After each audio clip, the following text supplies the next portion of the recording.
ReZero Season 3, Episode 15, the penultimate episode, which is crazy to say and sad.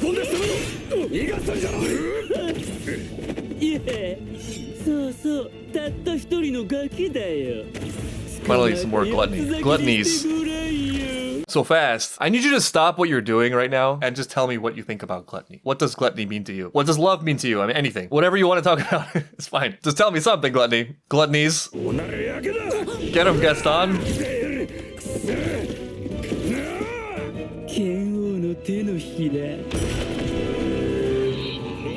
Did Gaston just... Oh my god! Did Gaston just die? It was a little bit unclear. Lack of finishing blows. What is with the emphasis on, like, you can't catch little old me? A little bit of, like, a victim mentality there or something? That's twice he said that in, like, 30 seconds.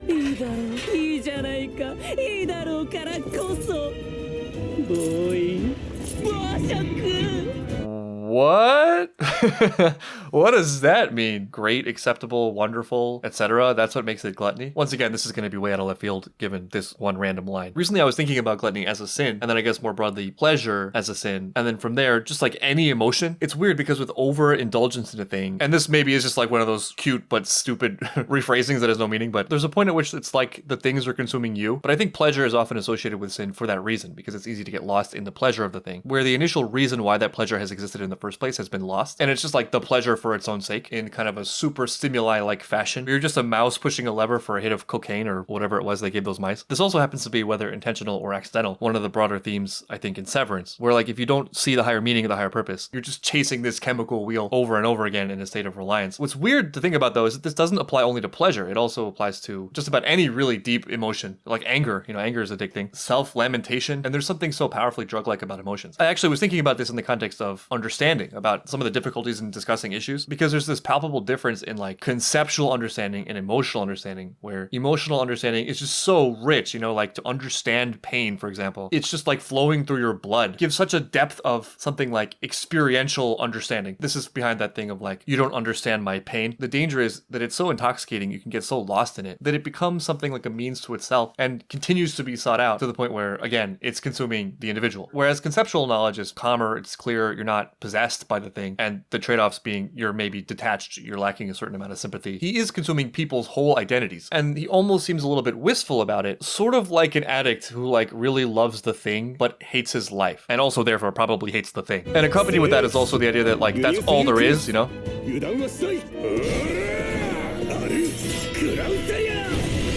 I really like Julius's mage class. He's got a really special thing going on. I would love to consume you or watch you be consumed. Property damage. You did. Thanks. You were studying us. No, let him talk. Wow. Oh my god. Oh my god. Oh, but I mean, he has no finishing attacks. That looked pretty lethal, but speaking of cycles, you gotta keep the good times rolling. Oh my god. They're just small needles, right? How does he know so much? That's what makes it gluttony. I mean, yeah, it's true. Oh, you once gave up? No, stop interrupting him, Ricardo. I need to hear him talk. It's a miracle you're still alive. Oh, we're improvising. We're truly in a creative space right now. I too can improvise. What is this? Is Julius still real?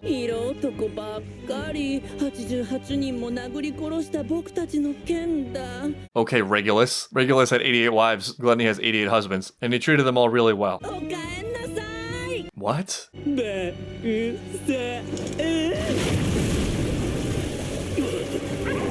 got water control. I mean, I guess he's consuming other people's abilities.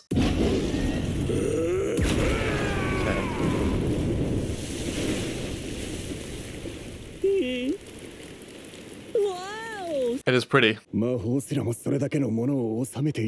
Yeah.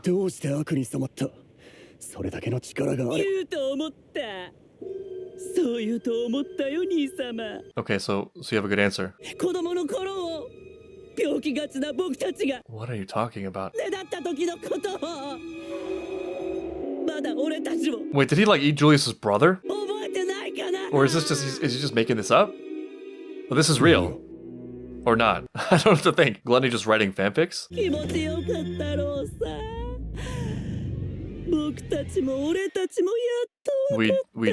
do. It is, there's a lot. He's just dropping so much at once, but at the same time, nothing.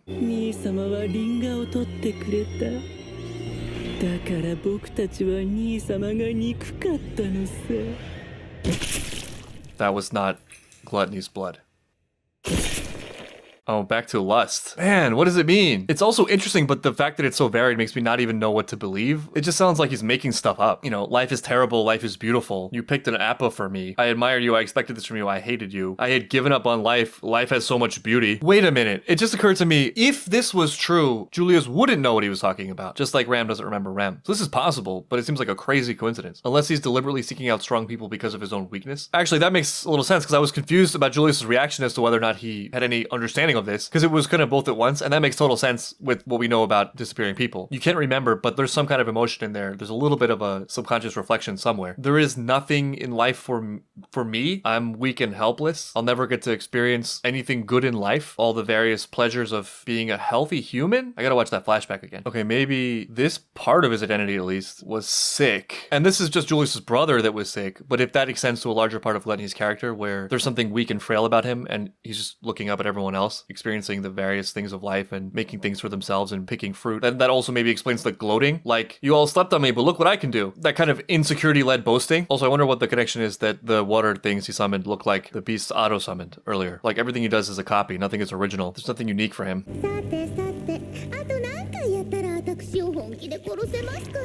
She just put herself back together. That's an interesting way to phrase that. Do you also have returned by death? These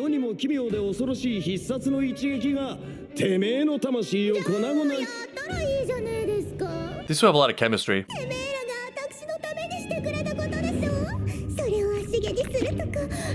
Your principals, you say? Principals, are they in the room with us? This really does sound like Return by Death, though. Am I talking out of school? How do you know what death feels like, Al? I think we need to have a talk, like a long talk with Al.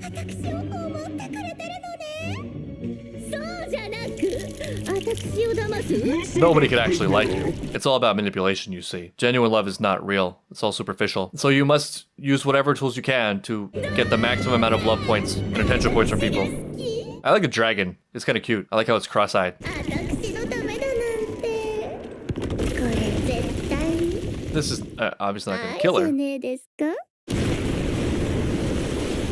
We hit her with a whole building. I mean, at this point, I don't think we even need to beat them. I guess that's the good news. Or we don't need to beat all of them, because we've beaten enough of them. And just for whatever reason, I can't imagine Lust and Gluttony being effective leaders of the plan to the point where they're going to keep going with their goals. Probably just leave and regroup. I really love Lust. I mean, I think her philosophy is kind of the most transparent or the easiest to refute. Of like, no, I'm not attracted to insects. And that's not the statement on humanity that you think it is. But it really strikes a chord with me for relationships I've had in the past, or a very particular mindset that people fall victim to. Speaking of being consumed, where like love isn't real. It's all about strategizing and taking. It's a zero-sum energetic game. So if you're giving people things, you're losing, and you have to like extract the maximum from people through whatever means are at your disposal, because they'll just do the same thing to you. But at the same time, as a human, deeply craving real connections and love, and just the crazy amount of dissonance that then is expressed in that person's life, to the point where Al is like, wow, we hate you this much. And she's like, is this love?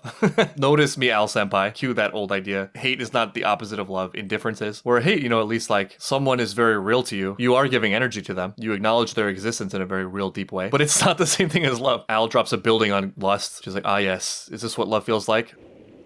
And then Wrath came up. Okay. I know Wrath is in there. It's impressive he can swim with that armor on.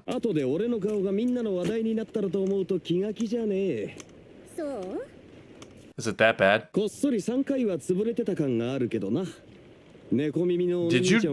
you die? Did you die a couple times in there? Nah, she's not dead. No way. Not a chance. Yeah. Right? Oh, I'm glad they're as surprised by it as I am. What do you know, Al? He just made some kind of connection. アナスタシア方針ができねえはず Oh, のことをした what? Could it be lust? 今味方同士で言い争ってる場合じゃないってわか I らない don't. Well, given doppelgangers, I don't know. There's reason to be suspicious. 分かったから危ねえ真似すんな Okay. Anastasia's now on 殺 watch. し合いに発展したりしねえんですか That's there. She is. One of her, at least. Yeah, I mean, it was too easy. How the hell do you kill her? Maybe you kill her with love. Real love. Is this one of those, like, kiss of a handsome prince type deals? How do you beat someone like that in real life? I would love to know.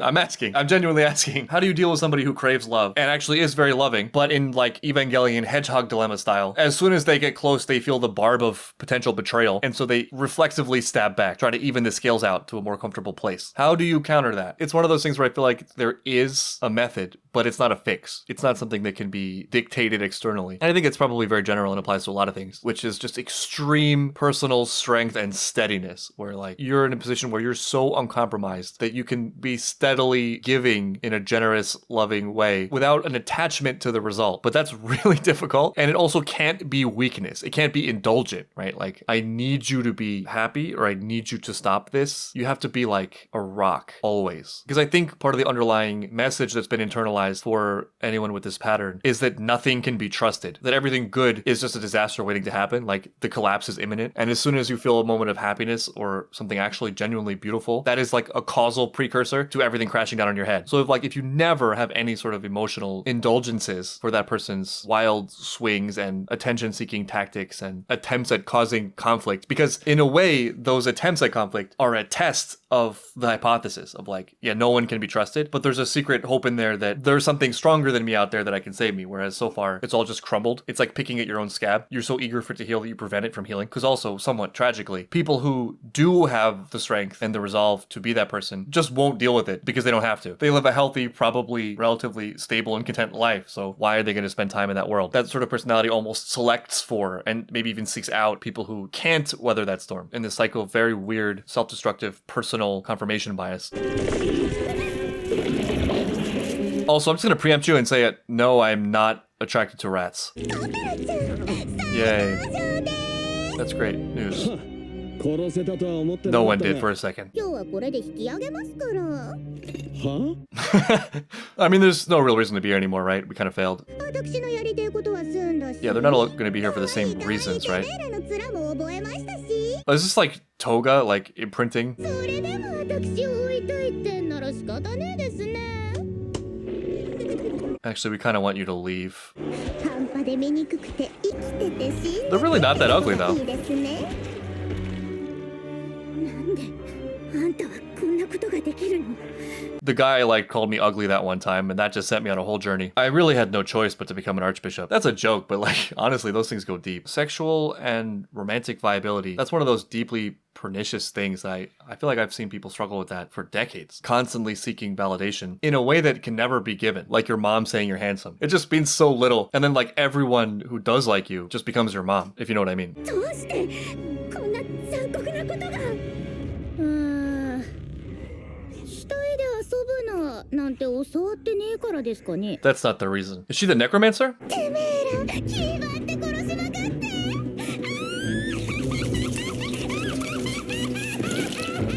She can be so many places at once. Reinhardt? Transmission received. And I'm all warmed up from killing my grandmother.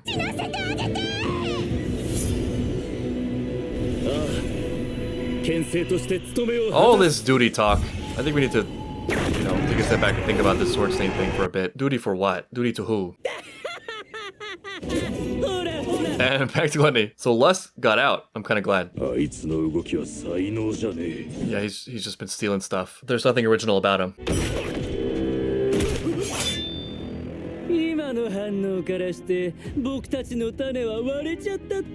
Wow, he was listening to that conversation while fighting. What?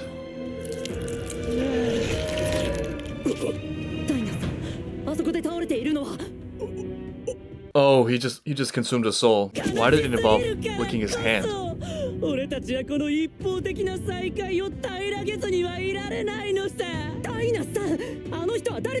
He's the guy on the floor. Yeah, I'm starting to see the importance of not letting him know your name. Yeah, they're all a little bit subconsciously upset by it. だな、ダイナス。古い付き合いじゃないか。Yeah, okay. So does that mean he has REM also? 一歩ってとこなのに、そんな言い方されたら傷ついちまうだろ。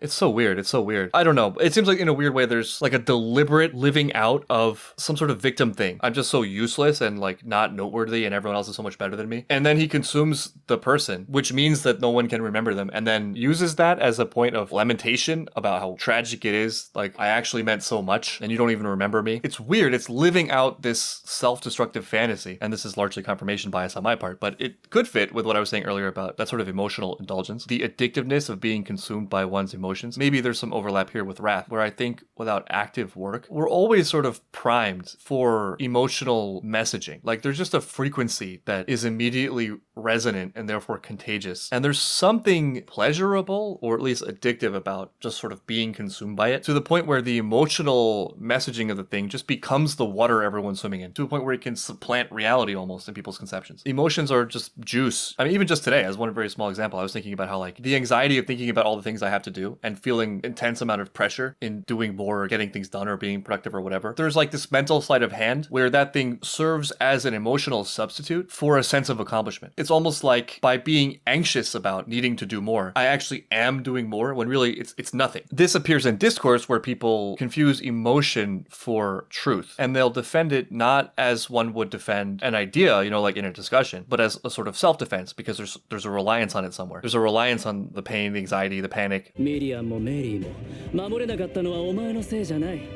ただ運が悪かっただけさ。 Maybe we know Miriam and Meili. 黙れ黙れお前が俺の何を知ってる Wait, Meili? That Meili? I mean, given how interconnected the world of ReZero is, it wouldn't surprise me. And as a child, I built C-3PO. 名前を食べる宝飾の剣の。 Good job figuring that out. いいかもいいかもいいじゃない。 That's what makes it gluttony. 強い感情ってのはいいよね。 Okay, yeah, here we go with the emotions, explicitly. 甘い香りがして全身が痺れる感じがするっていう。 Yeah, you do get high on them. They are addictive. 残念ですが凡人なもので人間相手に美味しそうみたいなことは思わないですかね。 Emotions are the spice of life. 今後僕の名前を呼ばないでください。 No one say anyone's name. 本当に勘のいい相手は始末に負えない。その分味が良ければ許すって言いたいとこだけどさ。 Everyone thinking about their ID cards in their pocket right now. 僕の名前を呼ぶのは絶対に。 We really blew it with Gaston. そもそも俺は兄ちゃんの名前と Oh か知ら no, ねえわ this is good news and bad news. It's good, but also hurts, because everyone always forgets Otto. Finally, my irrelevance pays off. I could not use Gluttony's ability. ルイにもボロクソ叱られちゃうしね。 Yeah, the hell's ご丁寧にお待ちいただいてどうも。行儀がよろしいんですね。 table manners. でもさ、せっかく隙を作っても。 Okay, he can still kill you with knives, though. わあ、すごいじゃん。 Oh, he bombed him. Damn, even Otto's strategy involved his own irrelevance and lack of threat. 今あなたがそうなってる理由なら。 Thank God it didn't blow off his pants. 一本ずつ。 Maybe the original Gluttony was tortured? いただきます。 Oh my god. A まだ hideous 全員 dinner テ party. ーブルについてないのに食事を始めるなんて。 Oh, there she is. And they had the things blacked out in the title card for the disappearing people. Where have you been? とっとと片付けてスバルに抱っこしてもらいに行くの。そうですね。 Don't do it! どうしてベア Oh トリス no. 様が But like, I don't know, does it 外 work the で same 出歩 for いていらっしゃるんですか spirits? Uh-oh. 禁食の外 Oh, へ you 出ようと know なさらなかったのに。 Us. How many people has he eaten? This is a really small world. He's a pretty extensive knowledge of human beings, individuals and their histories. いずれ英雄となる Oh, 我 it's が Rem. 最愛の It's 人。 Rem. That makes sense. Of course. こいつだけはスバルに合わせるわけにはいかないのよ。こいつと Yeah. 会えばスバルは傷つく。 Those are good instincts. ここで僕たちだけで仕留めましょう。